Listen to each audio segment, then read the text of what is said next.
Good morning, students. Today I will discuss about the pharmacological response of the sympathomimetic drugs. Pharmacological response या pharmacological action दोनों में से कुछ भी रह सकता है। तो ये बहुत इम्पोर्टेंट है कि सिम्पैथोमाइमेटिक ड्रग का क्या क्या फार्माकोलॉजिकल एक्शन है, क्या क्या काम करता है। ऐसे हम रफली जब क्लासिफिकेशन बता रहे थे, you have seen that classification on the basis of therapeutic uses, but today I will discuss about the pharmacological response. So at first it's action on the cardiovascular system. CVS means cardiovascular system. You can see here, this one is the cardiovascular system. In cardiovascular system, sympathomimetic drugs acts on blood vessel, heart, and its effect on blood pressure. So I will discuss separately one by one. At first, on blood vessels. What is the effect of sympathomimetic drug on blood vessels? So, sympathomimetic drugs increases peripheral vascular resistance.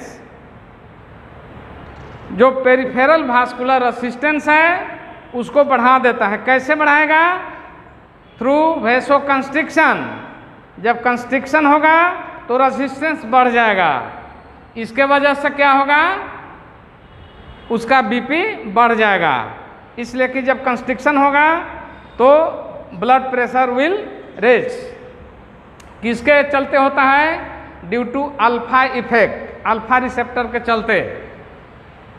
एक उसमें drug था isoprenaline, that is the pure beta agonist. ये क्या करेगा? Produces only vasodilatation in all vascular beds. जितना भी vascular bed है body का, सब में वो वेसोडाइलेटेशन करता है।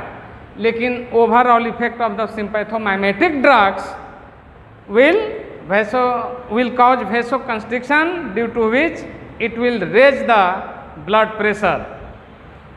इसका उल्टा है आइसोप्रिनालिन। इसका एक्शन है प्योर बीटा एगोनिस्ट है ये, है ना। अब वैस्कुलर रेसिस्टेंस किससे इंक्रीज हो रहा था? अल्फा इफेक्ट से। इसको थोड़ा अच्छे से समझने का है। अल्फा इफेक्ट के चलते जो हो रहा है वो ब्लड प्रेशर बढ़ रहा है। क्यों? क्योंकि वेसो कंस्ट्रिक्शन हो रहा है, पेरिफेरल वैस्कुलर रेसिस्टेंस बढ़ रहा है। लेकिन आइसोप्रिनालिन है, it will cause decrease blood pressure. Why? क्योंकि ये वेसोडाइलेटेशन करता है। वेसोडाइलेटेशन होने से बीपी क्या होगा? घटेगा। तो ब्लड प्रेशर समझ गए कि ब्लड वेसल से क्या रिलेशन है उसका। फिर हम बताएंगे बीपी बाद में भी है। अब उसके बाद हार्ट का देखिए। हार्ट में एड्रेनालिन इंक्रीजेज हार्ट रेट। जो एड्रेनालिन हम लोग पढ़े थे वो क्या करता है? हार्ट रेट को बढ़ा देता है। तो जब हार्ट रेट बढ़ा देता है तो इस इफेक्ट को हम लोग बोलते हैं पॉजिटिव क्रोनोट्रोपिक इफेक्ट। देखिएगा, ये हम रेड से अंडरलाइन कर देते हैं। पॉजिटिव क्रोनोट्रोपिक इफेक्ट, ये बहुत इंपॉर्टेंट है। कभी कभी पूछता है कि पॉजिटिव क्रोनोट्रोपिक इफेक्ट मतलब क्या हुआ? उसका मतलब ये हुआ कि उसका हार्ट रेट बढ़ा देने वाला। हार्ट रेट बढ़ता है तो उसका मतलब पॉजिटिव क्रोनोट्रोपिक इफेक्ट। दूसरा, फोर्स ऑफ कंट्रैक्शन भी बढ़ा देता है। उसका रेट तो बढ़ाया ही, जल्दी जल्दी कंट्रैक्ट किया और फोर्स ऑफ कंट्रैक्शन भी बढ़ा दिया, पावरफुल कंट्रैक्शन। तो उसको बोलते हैं पॉजिटिव आइनोट्रोपिक इफेक्ट। रेट वाला क्या हुआ? क्रोनोट्रोपिक। फोर्स ऑफ कंट्रैक्शन वाला क्या हुआ? Inotropic effect. ये बहुत इंपॉर्टेंट है, याद रखिएगा। और उसके बाद क्या हुआ, कार्डियक आउटपुट को भी बढ़ा देता है। तो 3 चीज बढ़ाया, heart rate, force of contraction and cardiac output. CO means cardiac output. ये किसके चलते हो रहा है, ड्यू टू बीटा 1 रिसेप्टर। याद करिए बीटा 1 कहाँ मिलता था, सिर्फ हार्ट में मिलता था। तो बीटा 1 के चलते क्या हुआ, हार्ट रेट बढ़ गया, फोर्स ऑफ कंट्रैक्शन बढ़ गया और कार्डियक आउटपुट बढ़ गया। यदि पेशेंट यदि ब्लड प्रेशर के कमी के चलते ये हो रहा है, मर रहा है, रोड ट्रैफिक एक्सीडेंट या कोई कार्डियक पेशेंट है, तो उसमें हम लोग एड्रेनालिन देते हैं। तो एड्रेनालिन देते हैं तो उससे क्या होगा, फोर्स ऑफ कंट्रैक्शन बढ़ेगा, कार्डियक आउटपुट बढ़ेगा and patient will be revived through this adrenaline drug. So adrenaline is emergency drug. ठीक है। अब इसके बाद क्या हो रहा है, cardiac efficiency decreases due to increased oxygen consumption. Oxygen consumption बढ़ने के वजह से उसका एफिशिएंसी क्या हो गया, घट गया। It also increases conduction velocity in AV node with increased refractory period. Refractory period क्या है, एक बार जब हार्ट कंट्रैक्ट किया फिर दूसरे बार कंट्रैक्ट करेगा तो एक कंट्रैक्शन का जो टाइमिंग है दूसरे कंट्रैक्शन के बीच, 2 कंट्रैक्शन के बीच जो टाइमिंग है that is the refractive period, है ना। तो इसमें क्या हो रहा है, रिफ्रैक्टिव पीरियड इंक्रीज्ड। 2 कंट्रैक्शन के बीच का जो पीरियड है वो इंक्रीज करने से उसको बोलते हैं पॉजिटिव ड्रोमोट्रोपिक इफेक्ट। उसको क्या बोलते हैं, पॉजिटिव ड्रोमोट्रोपिक। तो आप लोग 3 तरह का ट्रॉपिक इफेक्ट पढ़ा, एक हार्ट रेट बढ़ाने वाला उसको बोलते हैं पॉजिटिव क्रोमोट्रोपिक, दूसरा पढ़ा पॉजिटिव आइनोट्रोपिक जो कि फोर्स ऑफ कंट्रैक्शन बढ़ाया, और तीसरा पढ़ा इंक्रीज्ड रिफ्रैक्टिव पीरियड, उसको बोलते हैं पॉजिटिव ड्रोमोट्रोपिक। ये तीनों याद रखिएगा, बहुत इंपॉर्टेंट है, एक ए और ए। अब उसके बाद ब्लड प्रेशर पर इसका क्या एक्शन है। ब्लड वेसल में तो हम डिस्कस किए, अब इसका थोड़ा ब्लड प्रेशर पर देखिए। Adrenaline increases blood pressure due to vasoconstriction through alpha reaction, है ना। अल्फा रिसेप्टर एक्शन से क्या हो गया, ब्लड प्रेशर बढ़ गया, वेसोकंस्ट्रिक्शन हुआ, तो वेसोकंस्ट्रिक्शन होने से बढ़ गया and followed by decrease BP due to beta receptor stimulation in vasculature. होता है क्या इसमें कि पहले तो एड्रेनालिन वेसोकंस्ट्रिक्शन किया, तो वेसोकंस्ट्रिक्शन किया तो blood pressure will be raised. उसके जस्ट बाद क्या होता है कि बीटा 2 रिसेप्टर स्टिमुलेशन होने से बीपी घट गया। क्यों घट गया, इसलिए कि वेसोडाइलेटेशन हुआ। तो शुरू में बीपी बढ़ा फिर घट गया, तो इसको बोलते हैं biphasic response of adrenaline on BP. Biphasic, bi means 2 तरह का इफेक्ट है बीपी पे, एक बढ़ाने वाला एक बाद में घटाने वाला, इसीलिए बोलते हैं biphasic response of adrenaline on BP. अब इसके बाद next effect on respiratory system. Cardiovascular system पर उतना ही था, पहला ब्लड वेसल पर, दूसरा हार्ट पे और तीसरा फिर ब्लड प्रेशर। तीनों क्लियर है, अच्छा से याद रखिएगा। इसमें सबसे ज़्यादा इम्पोर्टेंट है क्रोनोट्रोपिक इफेक्ट, आइनोट्रोपिक और ड्रोमोट्रोपिक, और एड्रेनालिन का biphasic response on adrenaline on BP. अब इसके बाद आइए रेस्पिरेटरी सिस्टम। इसमें क्या होगा, रेस्पिरेटरी सिस्टम पर इसका क्या एक्शन है, तो it causes relaxation of bronchus. Bronchi muscle का रिलैक्सेशन करने से क्या हो गया, पैसेज विल डायलेट। यदि पैसेज डायलेट हुआ तो डायलेट होने की वजह से क्या हुआ, entry of air will be improved. यदि पेशेंट को ब्रेथलेसनेस है प्रॉपर एयर एंट्री नहीं हो रहा है, तो उस कंडीशन में सिंपैथोमाइमेटिक ड्रग देने से क्या हुआ, रिलैक्सेशन, याद रखिएगा, relaxation of bronchial smooth muscle through, किसके through, beta 2 receptor, beta 2 receptor के वजह से रिलैक्सेशन हुआ। अब इसके बाद upper respiratory tract mucosa contains alpha receptor, ये तो ब्रोंकस लेवल पर था, लोअर रेस्पिरेटरी ट्रैक्ट जिसमें कि बीटा 2 रिसेप्टर है, और उसके चलते smooth muscle relaxed and relaxation के वजह से वो जो respiratory passage will be dilated and air entry will be improved. अब क्या हुआ, अपर रेस्पिरेटरी ट्रैक्ट में हम लोग देखेंगे, ऊपर वाला रेस्पिरेटरी ट्रैक्ट में, तो उसमें बीटा 2 रिसेप्टर ना होके अल्फा रिसेप्टर होता है, अल्फा रिसेप्टर। अल्फा रिसेप्टर से तब क्या करेंगे, इसमें लोकल अल्फा एगोनिस्ट, जैसे हम क्लासिफिकेशन में बताया था, जाइलोमेटाजोलिन, ऑक्सीमेटाजोलिन, नाफाजोलिन, ये सब दवा हम बताया था। देखिए जाइलोमेटाजोलिन, नाफाजोलिन, और इसमें एक और ऑक्सीमेटाजोलिन भी है, ये सब है used in nasal decongestant. Classification में देखिएगा आप लोग, तो ये क्या है, अल्फा एगोनिस्ट है, और इसके देने से क्या होगा, nasal congestion will be improved. इसीलिए नेजल कंजेशन में हम लोग अल्फा एगोनिस्ट देते हैं। उसका सबसे कॉमन ड्रग है जाइलोमेटाजोलिन, ओट्रिभिन करके जो दवा आता है यही है, जाइलोमेटाजोलिन है। नेजल कंजेशन में होता क्या है, नेजल कंजेशन में ये होता है कि वास्कुलरिटी ऑफ द नेजल म्यूकोसा एकदम पूरा इंक्रीज हो गया, जिसके वजह से नेजल ब्लॉकेड होगा, नेजल ब्लॉक, नाक बंद हो जाएगा, है ना। जैसे ही हम लोग डिकंजेशन देते हैं तो जो वास्कुलरिटी बढ़ गया है वो वास्कुलरिटी वहाँ से धीरे धीरे ड्रेन आउट होगा, डिकंजेशन उसको बोलते हैं।